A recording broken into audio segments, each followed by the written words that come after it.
The wind howled playfully through the valley of rainbows, calling out to every dragon to come and play. High above, dragons of all colors zoomed and swooped like giant kites. They breathed tiny puffs of happy smoke as they raced each other through the fluffy white clouds. But down on the ground, Kip, the baby dragon, stood all alone. He looked up with big, watery eyes.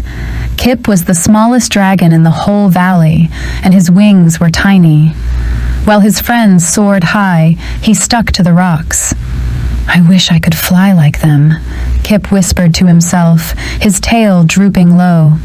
He felt a rumble in his tummy, not from hunger, but from a nervous flutter. He wanted to join the fun, but the sky seemed so very far away for a little dragon with small, fluttery wings. "Come on, Kip, it is easy," shouted a green dragon named Zog from high in the air. Zog did a loop-de-loop to show off his speed. Kip took a deep breath and puffed out his chest. He spread his little wings as wide as they could go. "I can do this," he told himself bravely. He ran across the mossy green grass, flapping his wings as fast as a hummingbird. Flap, flap, flap. But instead of going up, he just hopped like a bunny. Thump. Kip tripped over his own tail and rolled into a pile of crunchy leaves. His mama walked over gently. "Don't worry, Kip," she said softly, nuzzling him. "Everyone learns to fly in their own time." But Kip did not want to wait. He wanted to fly right now.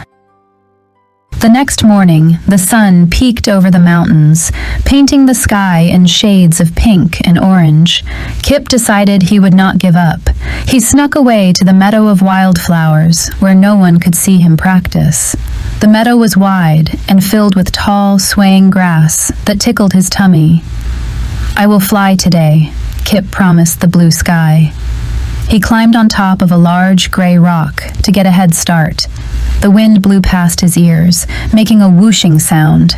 It was a little scary to be up on the rock, but Kip wanted to be brave. He looked at the clouds and imagined himself dancing among them. He shook his wings out, ready to try his hardest one more time. Kip crouched low, his claws gripping the stone. "1, 2, 3, go!" he shouted. He leaped into the air with all his might. His wings buzzed loudly like a giant bumblebee. Buzz, buzz, flap! For a second, he felt light, but then gravity pulled him back down. He tumbled through the air and landed with a soft poof right into a patch of yellow daisies. Petals flew everywhere like confetti. Kip sat up, shaking his head. A daisy was stuck to his nose. He let out a sad little puff of smoke. "It is no use," he sighed. "I am just a ground dragon." Just then, a tiny, cheerful voice chirped from above. "That was a very good try, but you are working too hard." Kip looked up in surprise. Hovering right in front of his nose was a beautiful blue butterfly.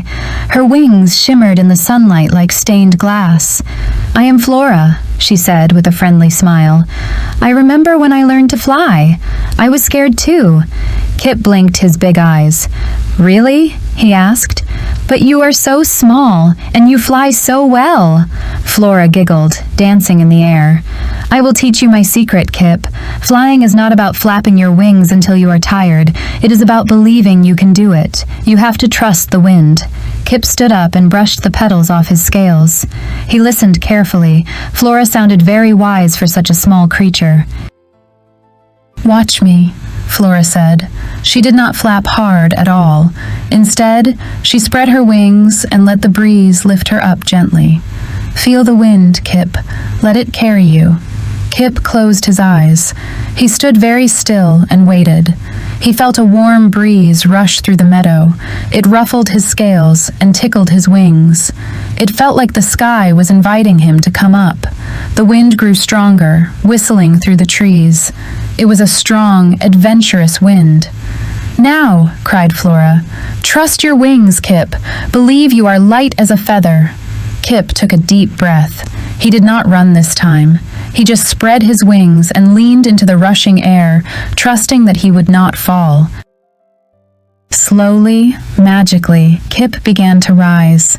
His feet lifted off the grass, 1 inch, then 2 inches, then a whole foot.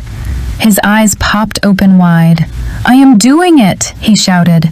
"I am flying!" He wasn't flapping frantically anymore. He was gliding. The wind pushed firmly under his wings, lifting him higher and higher. His tummy did a somersault, but it was a happy feeling, like going down a slide. He rose above the tall sunflower heads. He could see the top of the big gray rock now. "Keep going!" Flora cheered, flying right beside him. "Look at you go!" Kip laughed, a sound that rumbled like a happy drum.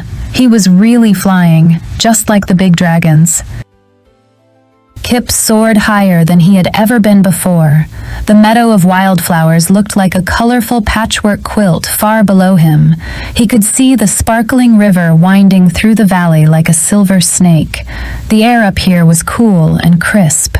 He banked to the left, then to the right, feeling the thrill of speed. Whoosh! He zoomed past a fluffy white cloud and touched it with his claw. It felt like cold steam. "This is amazing!" Kip yelled. He felt powerful and free. He was not the clumsy little dragon anymore. He was Kip, the flyer. Flora fluttered to keep up. "You are a natural, Kip. You just needed to believe in yourself." Kip spotted his friends playing near the mountain peak. He took a deep breath and swooped down toward them, moving fast and smooth.